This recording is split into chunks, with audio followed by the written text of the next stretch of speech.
itong person mo guys, nag-iisip ito na lumayo sa'yo. Hindi dahil sa hindi kanya mahal or hindi dahil sa gusto kanya saktan, pero gusto nitong lumayo kasi ayaw niyang i-drag ka pababa, ayaw niyang hilahin ka pababa. Kumbaga gusto niya na, kasi feeling niya hindi siya karapat-dapat sa'yo. So, itong person na to parang gusto niya na maging malaya ka para makahanap ka ng tao or person na para sa'yo. But at the same time, pinipigilan niya rin kasi mahal ka niya Ayaw kanyang mawala sa buhay niya, mga kapiksi. Pero yun nga lang, parang iniisip niya, anong magagawa niya kung nafe-fed up ka na sa kanya.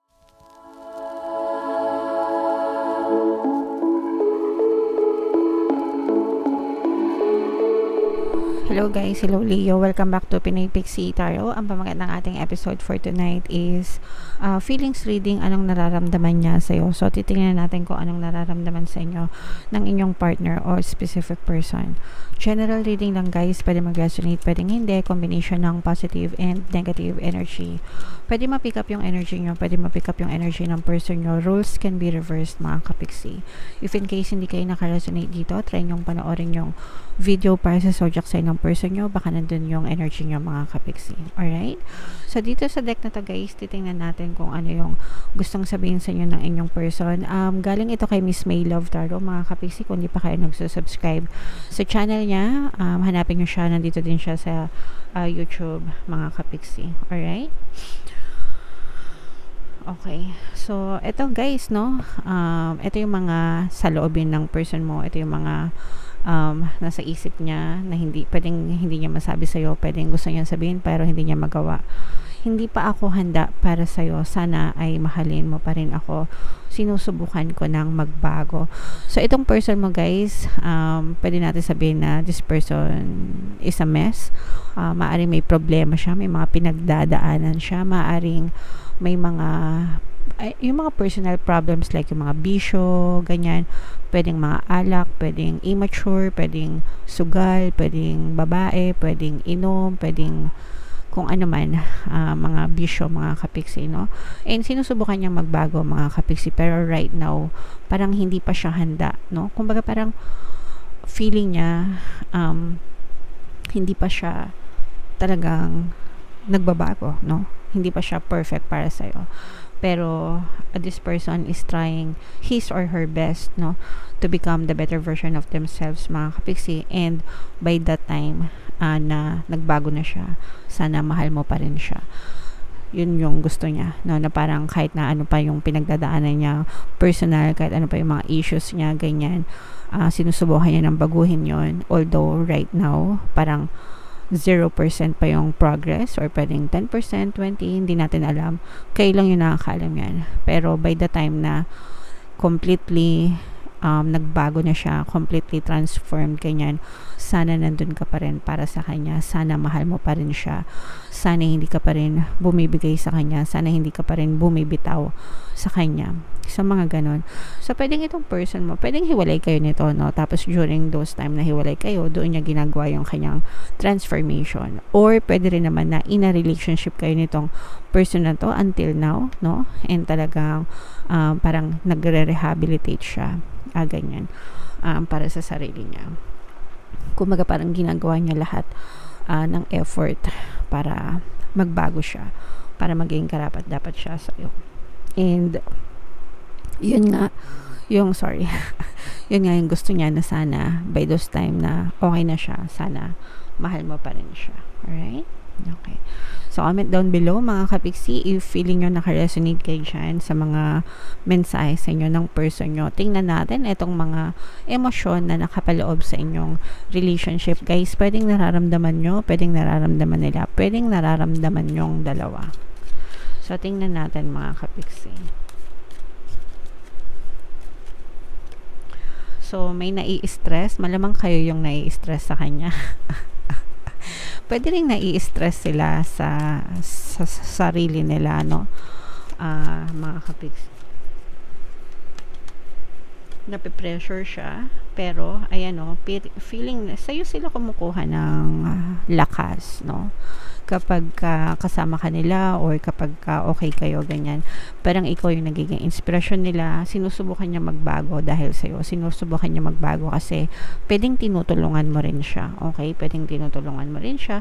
And very hopeful kayo parehas na talaga magkakaroon ng bunga itong mga pagsisikap ng person mo para magbago siya. Hindi lang para sa sarili niya, para sa iyo na rin, and para dun sa relationship nyo, mga kapiksi. Although, for some of you, right now, parang medyo stressful pa yung sitwasyon, lalo na kung nasa early stages pa lang yan. Syempre, may mga withdrawal syndromes yan, mga kapiksi. Let's say, for example, sanay siyang uminom, di ba? Or sanay siyang manigarilyo. Hindi ko alam kung ano man yung bisyo niya. Hindi naman yan agad-agad mapuputol, mga kapiksi, no? May mga withdrawal syndromes yan, ganyan. May mga hahanap-hanapin yan ng katawan. Parang kape lang, guys. Sino dito yung mahilig sa kape? Taas kamay. Di ba pag hindi kayo nakapagkape sa isang araw, parang bugnutin kayo na hindi nyo maintindihan.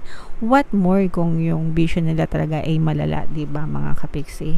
So, mas mahirap yon para sa kanila, guys. So, na-stress sila dahil doon sa pinagdadaanan nila, pero sinisikap nila, mga kapiksi, kasi nga gusto nilang magbago talaga, mga kapiksi, and very hopeful sila na mabigyan sila ng magandang resulta and mabigyan ka rin ng magandang resulta. So, makakatulong dito, guys, yung pagtutulungan nyo sa isa't isa, mga kapiksi. Tulungan mo siya, tinutulungan nyo yung sarili niya.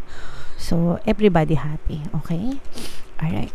So, tingnan naman natin. Comment down below, guys, no? If naka-resonate kayo dito sa mga emosyon na to, dyan sa mga mensahe na yan. Tingnan natin kung ano yung nararamdaman sa inyo ng person mo. Shuffle ko to, guys. Hanapin ko yung energy ng feelings at saka yung energy ng Leo. Habang sinashuffle ko to, panoorin nyo muna tong video natin regarding sa ating paano mag-manifest ng abundance video course. Kapiksi, sawa ka na ba sa mga struggles at hirap sa buhay mo? Masipag ka ba at masikap sa buhay ngunit hindi ka pa rin umaasenso? Ilang beses ka na bang nag-attempt magnegosyo at mag-invest pero palagi ka pa rin nalulugi? Sa pagkakataon na ito ay maaaring may subconscious beliefs ka na nagiging balakid sa iyong pag-unlad at pagyaman. Introducing, paano mag-manifest ng abundance video course.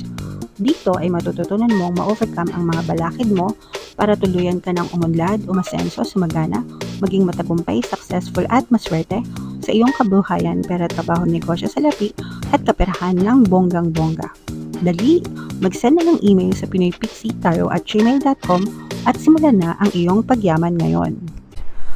Alright. So, gusto mo bang yumaman, kapiksi? Kung gusto mong yumaman, umunlad at umasenso ng bonggang-bongga, mag-avail ka na ng course kasi sobrang ganda talaga niyan, guys.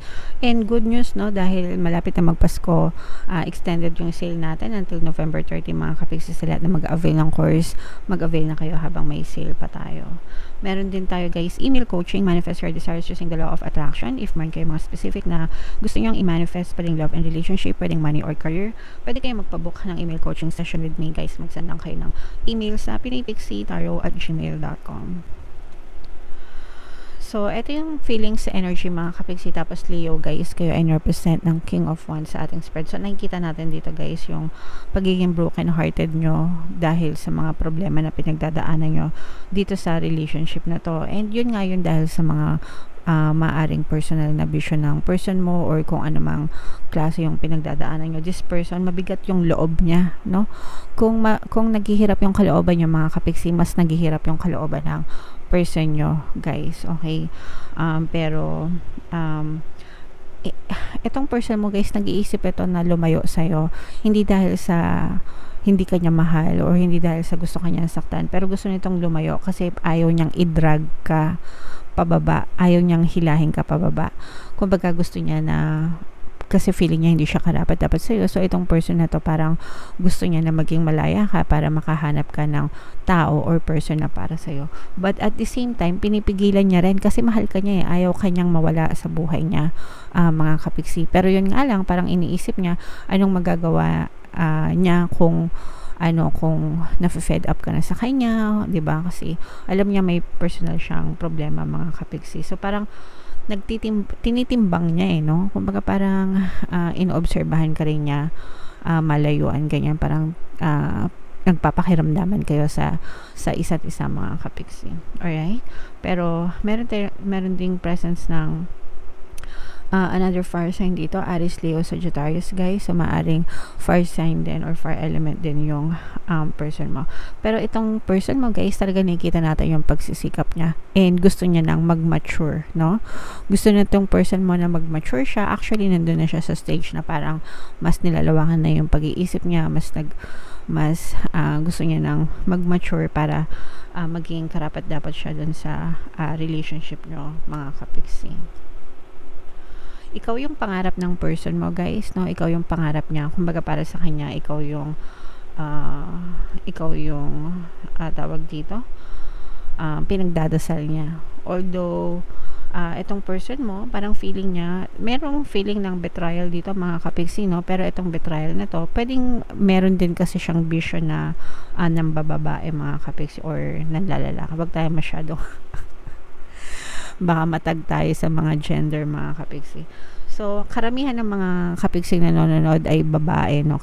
Kaya dun sa point of view ng babae. Pero regardless, kahit anong gender yung mga kapiksi, pwedeng babae kayo or lalaki kayo, i-reverse nyo na lang yung ibig kong sabihin, guys. Alright?